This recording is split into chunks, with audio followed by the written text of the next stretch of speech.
Erev Tov Beshem Hashem Naaseh Ve'Natzliach, en ce lundi soir 14 du mois de mars, et déjà Yud Bet, puisqu'on est le soir, Acharet Tzedek Kochavim, du mois de Adar Bet, Be'ezrat Hashem Itbarach, shiur acheté par notre ami Binyamin Yaakov Ben Josian Israël, pour un grand bonheur chez lui, réussite pour toute sa famille, et réussite aussi Be'ezrat Hashem pour tous les projets du Rav Tuitou. Toda Rabbat Sadik Hashem Varech Otra avec Kol Am Israël, Hashem Varech Otra. Et donc tous les 15 du mois, il a demandé un sujet sur le Rabbi de Lubavitch, un enseignement du Rabbi de Lubavitch. On étudiera Purim avec le Rabbi de Lubavitch, Zecher Tzadik Vekadosh Ivracha, que par son mérite vienne vite la Géoula. On en a vraiment et franchement besoin pour nous tous. Bracha Ba'atzlacha Bechol Maaseh Yedecha Tzadik Hayakar, Binyamin Yaakov Ben Josian Israël, sur tous tes chemins, ainsi que tous ceux qui nous soutiennent, tous ceux qui achètent des shiurim. Il y a des gens qui ont acheté pour tous les 17 du mois, je vois ici, tous les 25 du mois, je vois ici, tous les Rosh Chodesh, Baruch Hashem. Et voilà, il y a une liste qui est là et qu'on va faire petit à petit, aussi avec des thèmes qui ont été demandés, avec l'aide d'Hachem, petit à petit. Alors on commence tout de suite ce shiur sur le Rabbi de Lubavitch, et en même temps, une grande bracha ve'atzlacha pour Avraham Ktorza ben Daya. Be'ezrat Hashem, shakadosh baruch hu iten lo kol mishalot libo lavodatot barach b'shmot tovot yeshuot ve'nechamot. Pour Shimon Pashter ben Rabbi Pinchas Hayakar, bracha ve'atzlacha bechol ma'aseh yadav, ainsi que tous ceux que nous connaissons et qui nous soutiennent. Que Dieu vous accompagne sur tous vos chemins. Une bonne refoua shlema ve'achlama mira ve'briut etana ve'ruchut yamim lechol cholei Israël bechol atar ve'atar lechaim tovim u'shalom. Ou Bichlalam et Isha Tznoamarat, Colette Yakut, Margalit Bat Alia, Anna Elna Refanala. Elle a vraiment besoin de vos prières. Si vous pouvez faire des télim pour elle, Tavo Lechem Bracha. Oufren Janim Zmira Bat Alisa Isha, Evi Esther Bat Yael, Nissim Nachman Ben Rachel Odaya, Shlomo Jean-Luc Ben Zeira, et toute notre liste, les Nishmat Kol Met Israël Bichlalam, Jordan, Yehuda Ben, Agnès Ariel, René Machlou Ben Sarah, et toute notre liste. On ne va pas la refaire en entier parce qu'on l'a déjà refaite. Et Be'ezrat Hashem, on commence cet enseignement du Rabbi de Lubavitch sur la fête de Purim. Be'ezrat Hashem Itbarach. Toda Rabba à vous tous. Et merci pour ceux qui le peuvent. Be'ezrat Hashem, comme le demande le Tachnaïm de Oel Moshe Torah Chaim, de partager le plus de shiurim possible, afin que tout le monde puisse en profiter. Car chaque fois que j'ai le plaisir de rencontrer du monde, j'entends que Baruch Hashem, les shiurim od, les ozrim aident énormément, renforcent les gens, et ils apprennent beaucoup de choses. C'est comme ça que les gens me disent, ce n'est pas moi qui le dis. Donc je le retransmets les Shem Shamaim uniquement pour que Bezrat Hashem, on s'encourage à pouvoir les partager. Al-Ken Kar'u Layavim Haele Purim Al-Shem Apur. À propos du verset qu'il dit, alors ce jour-là de Purim, dit le Rabbi Lubavitch, rappelle ce verset-là dans la Megillat Esther, dans le chapitre 9, verset Kaf Vav. Megillat Esther, il y a marqué là-bas, on l'appelle Purim parce qu'il a jeté le goral, à l'intérieur. Et il dit comme ça. Megillat Esther ya sefer hayachid, shebekilvei hakodesh shem Hashem eno muskar bo afilu pa'am achat. Il n'y a pas une seule fois le nom de Akadosh Baruch Hu dans toute la Megillat Esther. Et la raison est simple. Megillah nirshema gam b'divrei hayamim shel malchei Paras u'Madai, car la Megillat Esther était inscrite elle aussi chez les rois de Paras et de Madai, comment ça s'appelle, ואילו היו היהודים מזכירים את שם השם, היו הגויים מתרגמים זאת לשמות אלוהיהם. Et donc, comme elle a été aussi diffusée chez les rois non-juifs de cette époque à Madai, à Paras et Madai, donc s'il y avait marqué le Dieu d'Israël dedans, explique le Rabbi de Lubavitch, eh bien, les nations païennes qui avaient leur propre Dieu se seraient rebellées contre cette Megillah. Aval mikevan shekol davar yesh bo kavana elyona. Mais étant donné qu'il y a aussi des raisons spirituelles pour lesquelles il n'y a pas le nom de Dieu dans la Megillat Esther, allez-nous l'omar, shebe'i askarat Hashem, Hashem, Megillat Esther, yesh gamken ora'a amuka yoter. Et bien entendu, ça c'est le pshat qu'on vient de dire, pourquoi il n'y a pas le nom de Dieu, parce que comme la Megillat Esther a été aussi diffusée dans les pays des païens, et qu'ils avaient leur propre Dieu, ils auraient été vexés qu'il n'y ait que le Dieu d'Israël et pas leur Dieu à eux, alors qu'est-ce qu'on a fait? On a voulu, soi-disant, éviter un grand balagan. Mais pas du tout, dit le Rabbi Lubavitch, ça va beaucoup plus loin que ça, il y a des raisons secrètes au fait qu'il n'y ait pas le nom de Dieu dans la Megillat Esther, ou que Shem Shemigila en Shemo Shel HaKadosh Baruch Hu Mofia Begiloui, car Shem Achag Purim eno mevate lichora et anes ha'atzala. Et c'est vrai qu'il dit de l'autre côté que le nom Purim, qui veut dire le jour du soi-disant hasard où Aman a jeté le Goral, c'est-à-dire le fait de jouer plus ou moins au loto pour savoir quel jour serait le mieux pour exterminer Chas Vesham, le peuple d'Israël, pourquoi on l'appelle Purim? Purim n'exprime pas le miracle de ce qui s'est passé Vena Fochou, c'est plutôt ce qu'on aurait dû trouver dans la Megillah. Shem Ze Nigzar Ma Pur Hagoral Hipil Aman. Aman a fait tomber ce jour-là comme une espèce de loto, comme une espèce de hasard. Va d'avoir Kashur Lichora, Begzara, Velobenes. Et donc on voit ici que ça aurait plus un rapport avec le mot décret qu'avec le mot miracle. Et tout ce que veut Akadosh Baruch Hu, c'est qu'on découvre les miracles de la Megillat Esther, dit le Rabbi. Donc pourquoi avoir marqué Purim? On aurait dû marquer Nissim. On aurait dû marquer renversement de situation. Afal pichen kolzot davka Purim kashur besimcha gdola biyoter simcha netula balot ad delo yada. Et on sait très bien que la fête de Purim est empreinte d'une joie si intense qu'on pourrait arriver jusqu'à ne plus comprendre avec l'esprit la profondeur de cette Megillah. Ok. Adavar yuvan shekshenit bonen be peilutam shel Mordechai ve Esther liskol agzera.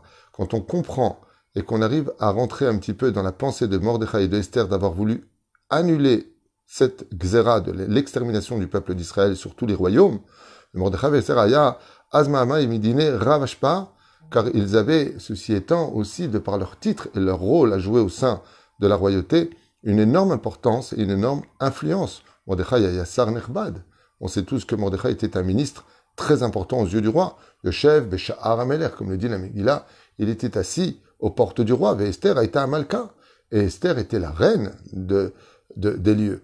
Tsafouy aya, chez Berosh Varishona, Yinasu laf'il, et Ashpa'atam Bechatzer Amalchut, le bitul Agzera. Il semblerait évident, dit le rabbi de Lubavitch, de par les postes occupés par Esther et Mordechai, Mordechai étant ministre très important pour le roi, conseiller du roi, proche du roi, aimé par le roi, et Esther était la femme du roi, la reine. Et on aurait pu penser que par le biais, justement, de leur poste, ils viennent créer un sénat et demander l'annulation de cette xéra du décret d'Aman sur l'extermination des Juifs. Et bizarrement, ils ne vont pas utiliser leurs armes qui est dans les mains, leur titre de noblesse qu'ils avaient pris du roi. Et le rabbi dit, et très bizarrement, au lieu de se retourner vers Achashverosh en disant, mais Mordechai dirait à Achashverosh, je suis juif. Et Esther dit, mais je suis juif, pourquoi tu veux exterminer mon peuple? Pourquoi tu as donné le sceau de s'exprimer clairement? Eh bien, ils ont appelé le peuple d'Israël à jeûner et à faire teshuva. Mordechai lavash sakva efer. Et qu'est-ce qu'a fait Mordechai contre toute attente? Il a retiré ses beaux habits de ministre chez le roi Achashverosh et il s'est habillé comme quelqu'un qui portait le deuil. Yatsa. Car la rechovaïr, Esther biksha limsorlo, l'air kenos et kol hayehudim. En deux mots, le rabbi Lubavitch, il dit que malgré le poste important qu'avait Mordechai et Esther dans la Megillah, d'utiliser leur titre de noblesse, leur influence au sein de tous ceux qui auraient pu dire au roi, ils auraient pu donc réunir 200 ministres, des rois d'autres provinces, et de venir supplier le roi d'arrêter le décret. Qu'est-ce qu'ils ont fait? Ils se sont adressés directement au roi des rois, à Dieu lui-même, et n'ont pas tenu compte de leur statut. Mais Tsumu Alai, et Esther a dit, réunissez tous les juifs et qu'ils jeûnent pour moi. Pourquoi? Une grande question d'ailleurs que ici c'est peut-être pas posée, mais nos sages posent la question, ils disent, mais pourquoi Esther a demandé à tout le monde de jeûner? Eh bien parce que si seulement Esther avait jeûné, ça voulait dire qu'elle-même était le problème. Et donc, Esther aurait annulé le décret, les enfants d'Israël seraient assis sur leur laurier, comme ça, tranquille. Il fallait qu'ils jeûnent aussi et qu'ils prient aussi pour qu'eux-mêmes fassent teshuva, pour qu'ils comprennent que le problème venait surtout d'eux et que Esther n'était que l'émissaire envoyé pour représenter le peuple d'Israël. Vous ne mangerez pas ni ne boirez pas 3 jours.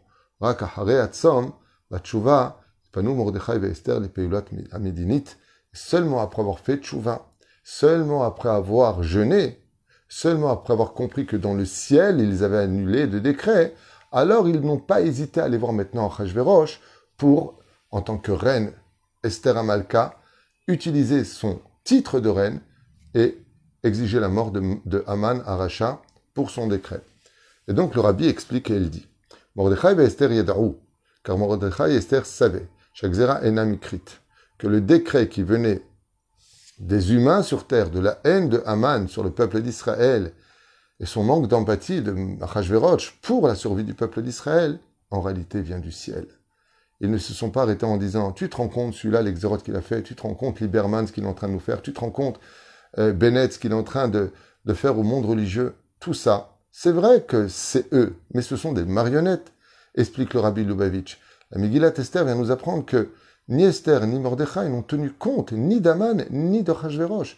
Ils ont tenu compte en disant mince, on a fâché le ciel. Il faudrait peut-être qu'on fasse la paix avec le ciel. Ose shalom bimrumav, hu berachamav ya'aseh shalom aleinu. Et donc, ils ont compris que le vrai problème ne venait pas de la marionnette qui faisait peur, mais de celui qui tenait cette marionnette. Alors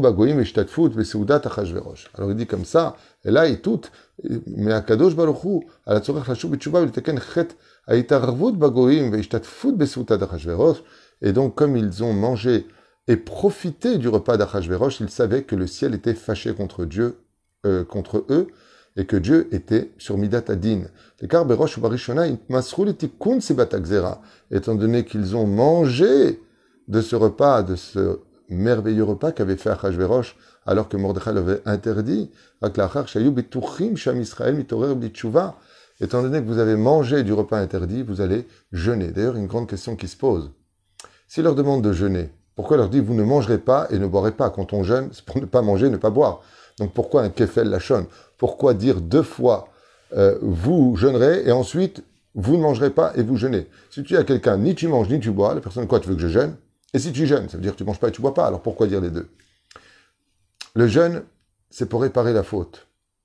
Le fait de dire vous ne mangerez pas et ne boirez pas 3 jours vient nous dire qu'en réalité, le but du jeûne, c'est de revomir tout ce que vous avez mangé dans la joie. Maintenant, vous allez le vivre dans l'amertume. En d'autres termes, vous allez faire tchouva au niveau de l'esprit, mais aussi au niveau du corps.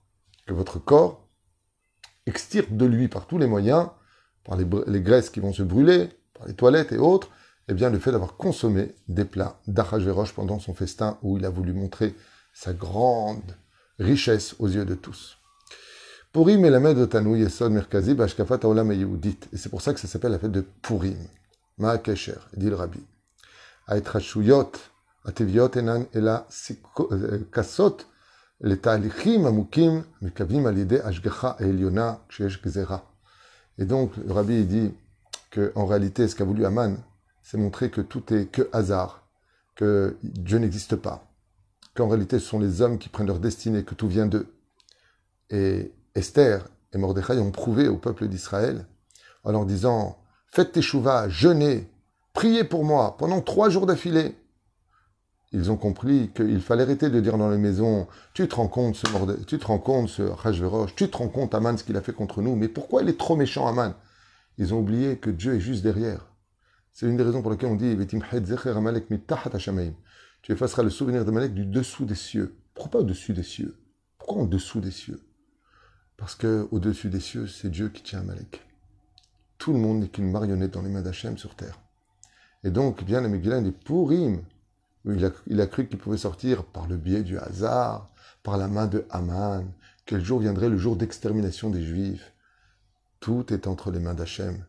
Et si Mordechai et Esther avaient utilisé, dit le rabbi de Lubavitch, leur titre de noblesse pour influencer directement vis-à-vis du roi, ça voudrait dire quelque part que les décrets venaient que du roi, que la décision de haine ne venait que d'Haman, qu'en fin de compte, Dieu n'avait pas sa place dans l'histoire de l'humanité. Et ça, c'était hors de question. C'est Dieu qui a envoyé Haman, c'est Dieu qui a envoyé Achashverosh. Et la preuve en est. Achashverosh va avoir un fils avec Esther, Koresh, qui deviendra un grand sadique. Et Haman, le grand rachat, aura une descendance qui feront une très grande teshuva. Et qui deviendront Dayanim Belishkat Agazit. Ce sont eux qui, au Beth Amikdash, jugeront le peuple d'Israël. Et oui, Haman va avoir des enfants qui vont faire teshuva. Tout comme Dieu a créé ce personnage, ces forces du mal terrifiantes, de ce même mal peut sortir un grand bien qui peut lui-même juger le bien, le peuple d'Israël.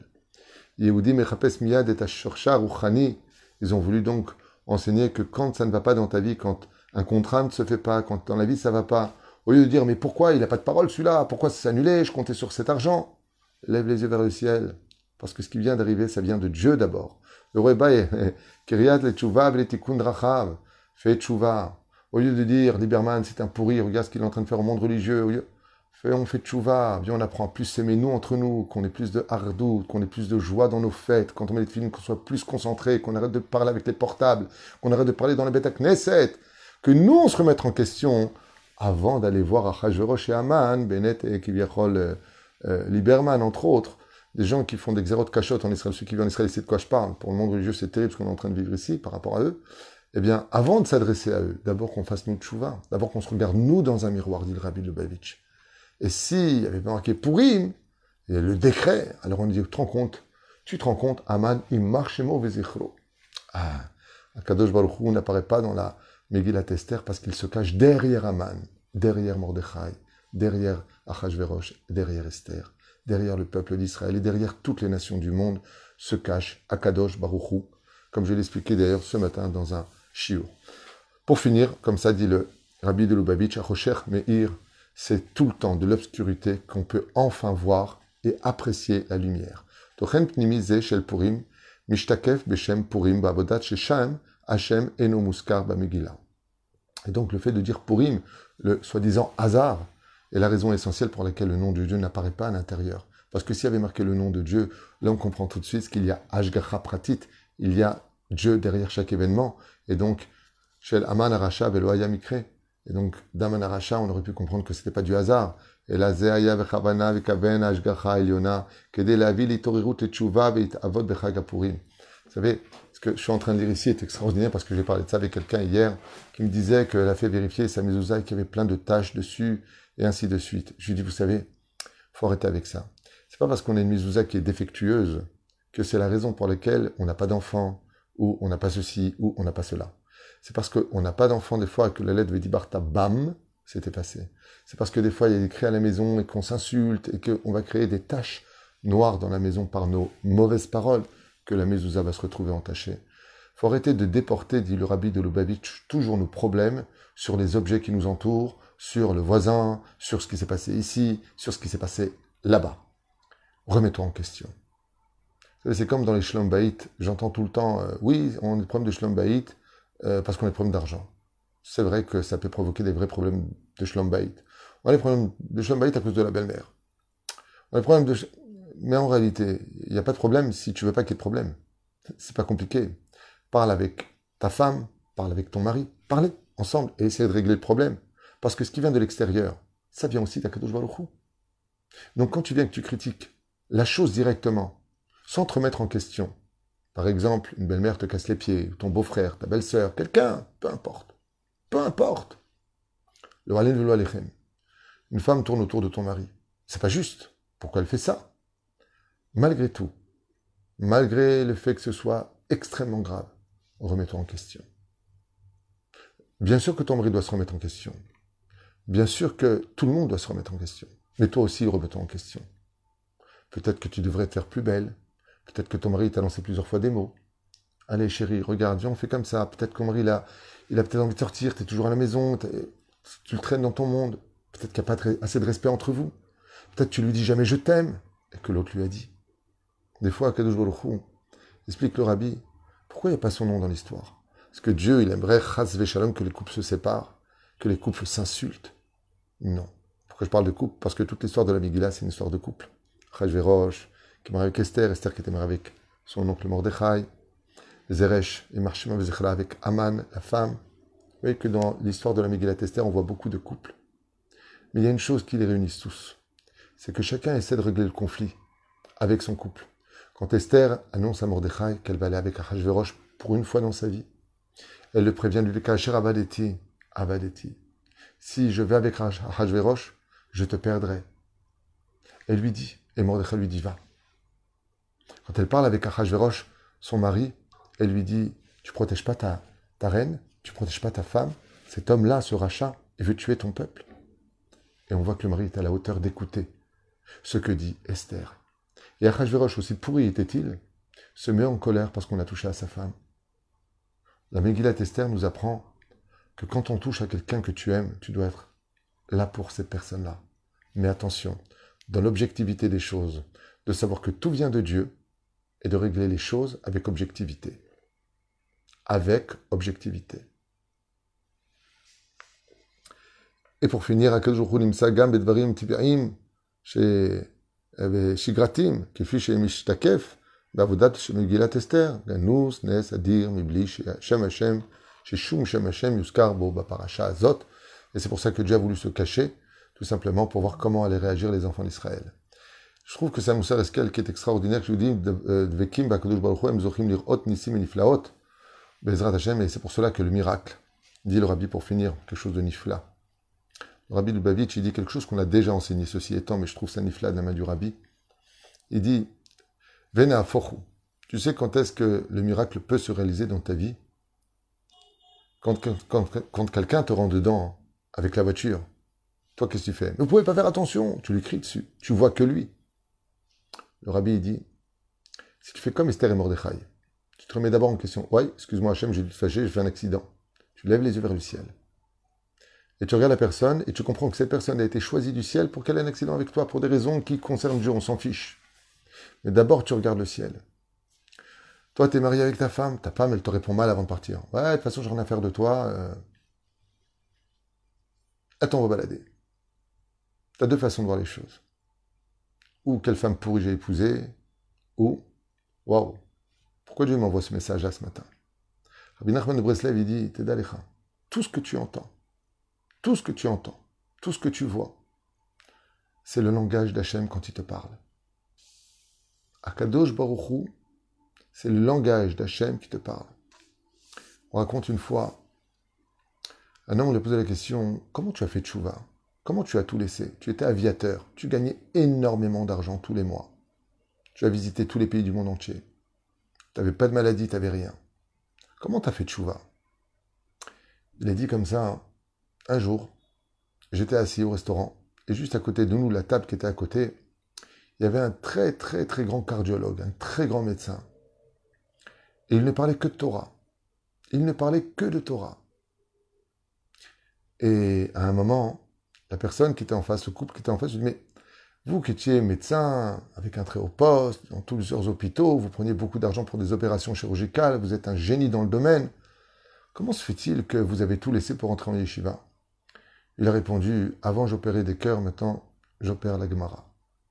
J'ai tout laissé pour étudier la Gemara, et je dois avouer que l'étude de la Torah me donne tellement de bonheur qu'aucun argent au monde, qu'aucune vie au monde ne peut me donner autant de satisfaction que d'être un Ben Torah aujourd'hui.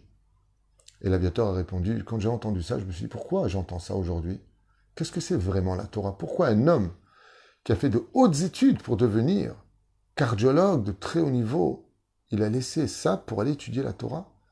Et il regardait se lever avec une belle barbe blanche, très noble. Et quand les enfants sont venus pour les récupérer, chaque enfant lui a embrassé la main de son père. Il a dit, mais cet homme est un roi. Moi aussi j'ai envie d'être roi. Et c'est comme ça que lui-même a entendu ce message. Une autre histoire qui est très connue dans ce domaine, qu'on a souvent racontée, compte l'histoire d'un chassid qui est sorti du Beth Midrash pour penser un petit peu, parce qu'il pense à ses soucis, parce que ceci, parce que cela. Il n'était pas très bien. Et viennent deux clochards complètement bourrés, non juifs, juste à côté de lui. Et il s'assoit dans le coin du mur. Et là, il dit à l'autre, dis-moi franchement, la vie, elle n'est pas belle? Alors l'autre, lui, la vie est belle. Il dit, tu ne trouves pas que nous, on perd notre temps? À ce moment-là, le chassid, quand il a entendu ça, il a compris que c'était un message pour lui qui lui disait, dis-moi toi, la vie, elle n'est pas assez belle pour que tu te prennes la tête, tu ne perds pas ton temps à faire du bitul Torah. Et il est reparti étudier la Torah. Zohar HaKadosh nous dit pareil, pour le meilleur comme pour le pire. Quand tu passes et qu'il y a un accident que tu vois de tes propres yeux, ou une personne qui change sa roue, et que tu le vois de tes propres yeux, en train de lever la roue ou se salir, le Zohar HaKadosh nous dit, sache que toi aussi tu aurais dû crever ta roue, et que Dieu t'a épargné. C'est un moment pour remercier HaKadosh Baruch Hu et prier le ciel pour que lui, Bezrat Hashem, il change vite sa roue et qu'il puisse rentrer chez lui. Des fois, nous avons des événements dans notre pays. La vraie raison pour laquelle on y participe, c'était pour savoir si tu allais prier pour que ça s'arrange pour l'autre que tu ne connais pas. et vivre la notion de Ve'ahavta lireacha kamocha. Tu aimeras ton prochain comme toi-même. Est-ce que tout ça, on le vit, nous? Non. On voit, on dit, oh là là, il a pas de chance celui-là. Tu te rends compte, il a crevé son pneu, il a vraiment pas de mazal. Pourim, babouche, c'est pas du hasard tout ça. Quand quelqu'un tape à ta porte à toi et qu'il te demande de l'aide, il s'est pas trompé de porte. Il est juste venu te voir. Comme souvent les gens ils disent, j'ai pas eu de chance. Il était là au mauvais moment et au mauvais endroit. Ça n'existe pas dans la Torah d'être présent au mauvais moment et au mauvais endroit. Comme le dit Rabbi Nachman de Breslev, ne demande jamais ta route de peur de ne pas te tromper. Parce que si tu te trompes de route, sache que c'est certainement pas du hasard et un manque de chance. C'est parce que là-bas, il y a quelque chose que tu dois réparer, ou quelque chose que tu dois rencontrer, ou une épreuve que tu dois surmonter. Par exemple, voir si tu auras la patience de te taire et de dire Gamzo le Tova, ou de t'énerver en disant sur le volant, il y en a marre, je me trompe tout le temps. Et en général, qu'est-ce qu'on fait? On se retourne vers nos épouses et on dit mais je comprends pas, tu ne sers à rien toi à côté. Alors que toute l'épreuve était de voir comment tu allais réagir. Est-ce que tu as vu la malchance ou est-ce que tu as vu Hachem qui joue avec toi comme une crécelle, à voir comment tu tournes Géoula Amitit. Et c'est comme ça donc, que explique le rabbi de Lubavitch que pour voir la lumière, eh bien, l'obscurité qui nous permettra, Bezrat Hashem, de mieux apprécier la Géoula finale. Baruch Adonai le'olam amen ve'amen, kol tov u'leitraot.